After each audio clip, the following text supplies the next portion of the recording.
Assalamualaikum, selamat pagi anak-anak. Hari ini kita akan mempelajari pola penyajian, struktur, dan kaidah kebahasaan teks iklan. Berikut ini kompetensi dasar dan tujuan pembelajaran hari ini. Untuk kompetensi dasarnya 3.2 menelaah pola penyajian, struktur, dan kaidah kebahasaan teks iklan, slogan, atau poster. Tujuannya, peserta didik mampu menelaah pola penyajian, struktur, dan kaidah kebahasaan teks iklan, slogan, atau poster. Untuk summaterinya sendiri yaitu yang pertama, pola penyajian teks iklan, yang kedua, struktur teks iklan, yang ketiga, kaidah kebahasaan teks iklan. Berikut ini materi pola penyajian teks iklan. Pola penyajian teks iklan dapat disajikan secara tertulis ataupun secara lisan. Contoh iklan yang pola penyajiannya secara tertulis dapat menggunakan media seperti majalah dan koran. Sedangkan untuk pola penyajian secara lisan dapat menggunakan media seperti radio dan televisi.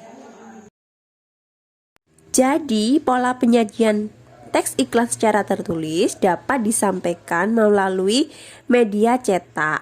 Nah, berikut ini contoh teks iklan yang disampaikan secara tertulis melalui media cetak berdasarkan keluasan ruang atau space-nya, yaitu dibagi menjadi dua, ada iklan baris dan iklan kolom. Untuk yang pertama, iklan baris yaitu iklan yang berbentuk baris-baris. Teks yang disajikan sangat terbatas dan mengalami penyingkatan, serta tidak ada gambar atau ilustrasi yang menjelaskan produk atau jasa yang ditawarkan. Nah, yang kedua yaitu iklan kolom. Iklan kolom ini dimuat berbentuk kolom segi 4, disertai dengan gambar atau ilustrasi dan dilengkapi oleh deskripsi produk atau jasa yang ditawarkan. Sedangkan untuk iklan yang disampaikan secara lisan dapat memanfaatkan media elektronik. Nah, berikut ini contohnya. Yang pertama ada iklan radio. Iklan radio mengandalkan efek suara berupa tuturan, musik, atau bunyi-bunyian. Yang kedua ada iklan televisi.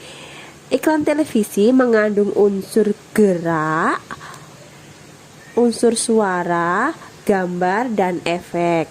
Nah, sedangkan yang ketiga ada iklan film. Iklan film ini tersaji sebelum pemutaran film di gedung bioskop.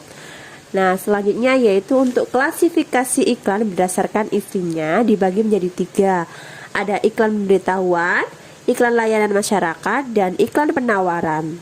Yang pertama, iklan pemberitahuan. Iklan ini terfokus pada kepentingan untuk memberitahukan kepada khalayak mengenai suatu hal. Sedangkan iklan layanan masyarakat, iklan ini bertujuan memberikan penerangan atau penjelasan kepada masyarakat.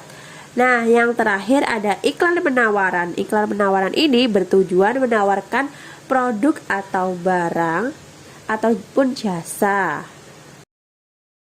Untuk selanjutnya yaitu struktur teks iklan. Struktur teks iklan yang pertama yaitu pengenalan produk. Bagian ini disebut dengan judul teks. Yang kedua yaitu pernyataan persuasif.